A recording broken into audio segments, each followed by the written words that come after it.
السلام عليكم ورحمة الله وبركاته. أتمنى أن تكونوا بخير أينما كنتم. Thank you for the organizing group for having me here today. It's always wonderful to be part of this annual great activities.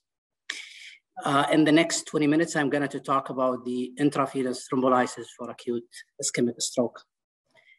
Here is my disclosure. At the beginning, let me start with this historical background. The discovery of thrombolytic agents goes back to the 1930s. In fact, you could see on the right side of the slide, the first publication on use of thrombolysis in acute ischemic stroke. In the 1955, Tellez et al. Reported 3 ischemic stroke patients with extracranial arterial occlusion treated with streptokinase. Since that time till now, several agents have been discovered, starting with streptokinase, urokinase, tissue plasminogen activator, tenecteplase, and dismutase. These agents are thrombolytic agents. They have, each one has its own characteristics, but the main difference is fibrin selectivity. The more fibrin selectivity, the more efficacious and less side effect. From the 1950s until 1972, it was very difficult to select patients for thrombolysis appropriately. In the 1972, the first CT scan machine was invented by Housefield and Cormack. You could see on the left side, the first CT scan machine that was discovered, and on the right side, the first cerebral or brain picture that was taken by the same machine. Later on, Housefield and Cormack awarded the Nobel Peace Prize for their contributions to medicine and science. In the late 1980s and early 1990s, there were several studies that tested streptokinase in acute ischemic stroke. Unfortunately, streptokinase did not show any benefit, but in fact was harmful with increased mortality. So the trials were stopped and is not used since for acute ischemic stroke. And with the discovery of IV-TPA, several randomized control trials have been conducted over the last 2 decades. These trials, you could see in this slides, they have, some of them have different protocols, different inclusion and exclusion criteria, different outcomes, as well as different time window. Some of these trials have shown a significant benefit. Some of them were clearly showed no benefit, while some of them, non-conclusive. I am not going to overwhelm you with the statistics and data. I'm going to summarize all these trials in a couple of slides. You could see here a meta-analysis of individual patient data from about 7,000 patients included in a 9 randomized control trial. These trials included patients who were enrolled within the first 6 hours based on plain CT scan only. And they were treated with IV-TPA versus no IV-TPA. The primary outcome was measured by a scale called modified Rankin scale. And for those who are not neurologists or they are not familiar with modified Rankin scale, this is a disability scale that we measure at 3 months. It ranges from 0 to 6, and 0 means completely normal. 6, patient is dead. And typically the good outcome or the favorite outcome that we look for is 0 to 1. i.e. patients is either completely normal or near normal and completely independent. On the left side of the slide, you could see on the y-axis, the odd ratio of being independent at 3 months. And in the x-axis, you could see the time from onset of a stroke till the administration of IV-TPA. And you could clearly see that if you treat with IV TPA within the first hour or so, you have a very robust outcome with number needed to treat as good as 3 to 7. As all of us know, that time is brain. As the time goes by, you could see that the benefit declined until up to 4.5 hours. Treating patients based on plain CT scan after 4.5 hours does not benefit patients. On the right side of the slide, you could see data stratified based on treatment delay, age, and stroke severity. Again, you could clearly see if you treat within 3 hours, you have a robust effect. If you treat from 3 up to 4.5 hours, again, still you see benefit, but as the time goes by, the benefit declines, and there is no benefit after 4.5 hours. Again, the data was stratified based on age, above 80 and below 80, and that has answered the traditional question of should we treat elderly patients? And it's very clear that elderly patients benefit from treatment. IV TPA also works across different levels of stroke severity. Several international scientific bodies have recommended administration of intravenous thrombolysis for acute ischemic stroke within 4.5 hours. For example, the last publication by European stroke organizations strongly recommend IV TPA within 4.5 hours with high quality of evidence. Well, like any other thing in life, there is no gain without pain. IV TPA is not free of side effects, but luckily they are low, especially if you select your patients appropriately. The most common side effect of intravenous thrombolysis in acute ischemic stroke is the symptomatic intracerebral hemorrhage.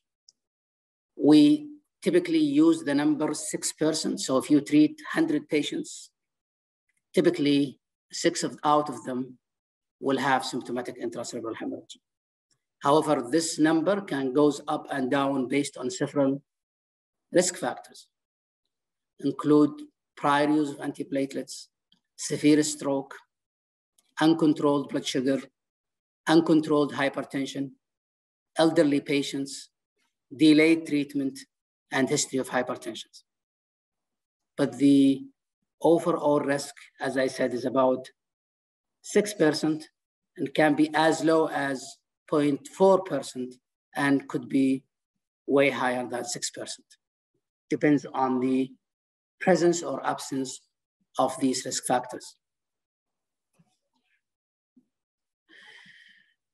The IV TPA does not alter mortality. Upfront in the first 7 days, there is a slightly increase of mortality, but at 3 months or 1 year, there is no difference in mortality between the group treated with IV TPA or the groups treated with no IV TPA. If you want to have a closer look into the effect of IV TPA in terms of numbers, if you want to have a closer look into the IV TPA efficacy and side effects, original famous trial that called NINS trial in the 1995. That was the first trial which was positive. And when the IV TPA was, approved by the American FDA. So if you treat 100 patients with IV TPA, typically around 32 benefits and 3 harmed.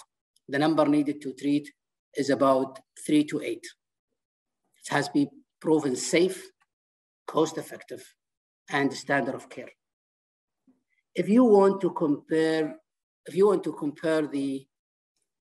the efficacy of IV TPA to the traditional medications that we use, for example, warfarin for atrial fibrillation, or thrombolysis for acute myocardial infarction, or aspirin for acute stroke, you could see the number needed to treat on the right side. So it is very clear that if you select your patients appropriately, and if you use the IV-TPA in the right time, i.e. earlier, the number needed to treat is very robust compared to the traditional other medications that we use for different diseases. Although the data is very robust and the medication is very safe, IV-TPA is underutilized for many, many reasons. But the top two reasons for IV-TPA underutilization is one, patients typically come late after the traditional window of 4.5 hours. So late arrival to the emergency. And that's probably more than 2/3 of patients that are untreated with IV-TPA. About 15 to 20% of patients are either wake up or unwitnessed stroke. So we cannot define the stroke onset. So you cannot define the time window, and thus you cannot use IV-TPA. These are the two big reasons for underutilization of IV-TPA. Researchers and scientists and clinicians were trying to find out how can we include more patients to be treated with IV-TPA beyond the traditional well-known time window of 4.5 hours. So let me first start talking about the wake-up stroke and unwitnessed stroke. Let me give you an example. If a patient comes to you at 7 o'clock in the morning to the emergency, and he woke up at 6:30, half an hour before arrival to the emergency, with a stroke, and he slept at 12 midnight, there is a possibility that he is outside the window. So the stroke happened at 1 a.m. in the morning. But also there is a possibility that the stroke just happened half an hour before wake up. So he's still within a time window. How can we use radiology to prove this concept? So researchers have tested the use of MRI to prove duration of the stroke, and the patient is still within the time window of 4.5 hours. So if you take that patient who came to you at 7 o'clock and he has left-sided weakness, he has a clinical stroke, you put him in the MRI and you see in the middle image the flare sequence that did not show anything, so it's negative. You didn't see any sign of a stroke. But if you look into the diffusion-weighted images, which is more sensitive, for acute infarction, you could see it there. It's positive. You see this hyper-intense signals in the DWI. So that positive DWI, negative flare, called DWI flare mismatch. And if you see this mismatch, it means that the patient is still within 4.5 hours with high degree of certainty. And that was the basis for Wakeup study, a recently published randomized control trial that involved about 500 participants, where patients come with Wakeup stroke or unwitnessed stroke. They are still within the 4.5 hours from stroke recognition, not the onset, because the onset is unknown. Patient either asleep or unwitnessed. So the patient still within 4.5 hours, they enrolled them based on the MRI. And if they find a mismatch, the one we talked about, DWI and flare mismatch, if they find that they randomized patient to IV-TPA or no IV-TPA, and those patients who had planned EVT, endovascular therapy, were excluded. And interestingly, there was a quite significant benefit of TPA. You could see on the right side, this is the modified Rankin scale. If the patients treated with IV-TPA in this group, he or she is more likely to be independent at 3 months with odd ratio of 1.6, and you could see a significant p-value and a very robust number needed to treat. So based on that, the American Heart Association guidelines recently recommended administering IV TPA for Wakeup stroke and unmonitored stroke based on this protocol. So at least now we have a protocol using MRI to treat some wake-up stroke and unnoticed stroke. So that's a protocol that you could consider in your emergency. Another way of looking into it is why not to treat after 4.5 hours? What is special about the 4.5 hours? And to answer these questions, let me take you back to the basic of the stroke, of the pathophysiology of stroke. So see, this is a CT perfusion scan. And basically, if you have left middle cerebral artery occlusion, the cerebral blood flow drop in that territory, but different from an area to area. Some areas, particularly in the middle of the arterial territory, drop to a critical level that the brain tissue does not tolerate and dies right away. And that's what we call ischemic core. So ischemic core is typically dead tissue. Whatever you do, it's gone. However, around that dead tissue or the ischemic core, there's an area where clinically symptomatic, the patient is hemiplegic or aphasic. But in fact, the brain tissue are still alive. They are still salvageable. And this is what we call penumbra. So clinically, you cannot differentiate between ischemic core and penumbra. And the CT scan does not help you. The plain CT scan doesn't help you as well to differentiate between this. So if you want to differentiate this, you need to use something called advanced imaging, either CT perfusion or MR perfusion with some sort of automated software that actually process these pictures and give you some sort of numbers that show you there is a smaller ischemic core, big penumbra, i.e. there are some brain tissues that you could actually save. If you prove this concept beyond 4.5 hours, you probably will be able to treat. And that was the hypothesis behind at least 3 randomized controlled trials that published recently.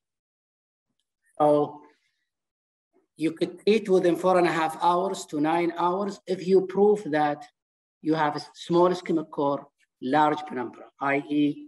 salvageable brain tissue that you could actually save based on the advanced images. Extent trial, ECAS4, and epithet trials were, conducted over the last 5 years or so. And recently, a meta-analysis at the patient level, at the patient data level, were published by Campbell and his colleagues, and showed that if you select patients from 4.5 hours to 9 hours based on advanced images and based on special criteria that tells you that there are still salvageable brain tissue, you're probably going to help the patients. So you could see down here the analysis of these 3 randomized control trial that if you treat with IV TPA beyond 4.5 hours, after 9 hours, based on that protocol, they're more likely to benefit. I have to say though that there are many limitations to these data. Many of these, they have different protocols. Some of them were stopped prematurely because of the difficult recruitment, as well as the recent approval of the thrombectomy. And you need to remember that about 60% of these patients had large vessel occlusion. The safety of these clinical trials, whether Wakeup trials or the extended time window, were safe. The complication of IV-TPA in terms of symptomatic intracerebral hemorrhage was comparable to the IV-TPA complication within the traditional 4.5 hours window. Now, how to put all of these together? How can we establish a protocol in the emergency department based on these data? Well, let me summarize it to you. Your emergency department protocol depends on your circumstances and your resource availability. It depends on the availability of MRI, availability of advanced images with automated processing, and whether your center is capable to do endovascular therapy or not. So if you have only CT scan, plain CT scan, do not treat beyond 4.5 hours. This is rule number one. Rule number two, if you have an MRI only, the traditional MRI, but without the MR perfusion, you could actually utilize the Wakeup study protocol. So you look into the Wakeup or unwitnessed stroke, and if they are still within 4.5 hours from symptoms recognition, you look into the infarction in the DWI, it looks like less than 1/3 of the MCA size, and they have mismatch. If they have this diffusion flare mismatch, you look into the status of the vessel. If the vessels is occluded, there is a large vessel occlusion, and you have endovascular therapy available, so probably it's more wise to take the patient to thrombectomy directly. If the thrombectomy is not available or cannot be done for any reason, or the patient does not have a large vessel occlusion, you administered IV-TPA based on the protocol.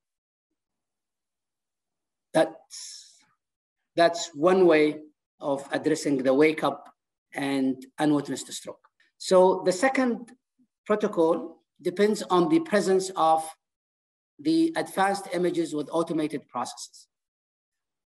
And the famous automated processing software that we use these days is the Rapid software. So if you have CT or MR perfusion with Rapid software, what you could do is that, and the patient come after 4.5 hours and 9 hours, you could actually do these advanced images, look into the evidence of esophageal brain tissue. So if you have someone who has witnessed the stroke or unknown onset with Wakeup stroke, and you have advanced images with automated processing, and you could find that there is a esophageal brain tissue, and the advanced images showed you that you have a small ischemic core, typically less than 70 ml. You have significant penumbra. Typically, the mismatch between the penumbra and ischemic core should be more than 10, and the ratio more than 1.2. So if you have these numbers, and the patient has large vessel occlusion, and you can do endovascular therapy, it's probably wise to take patient directly to endovascular therapy. However, if the patient does, if your center does not have endovascular therapy or cannot be done for any reason, however, if the patient does not have large vessel occlusion, or there is large vessel occlusion, but the endovascular therapy is not feasible due to unavailability or any other reason, you could administer IV-TPA.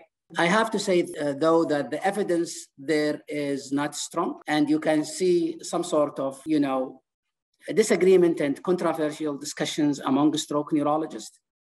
But as far as you have the expertise in your center, you could consider these two protocols in addition to the traditional 4.5 windows and the other protocols for endovascular therapy. I'm going to stop here, and I would like to thank everyone for listening, and I will be ready to take your questions if you have any. Thank you so much.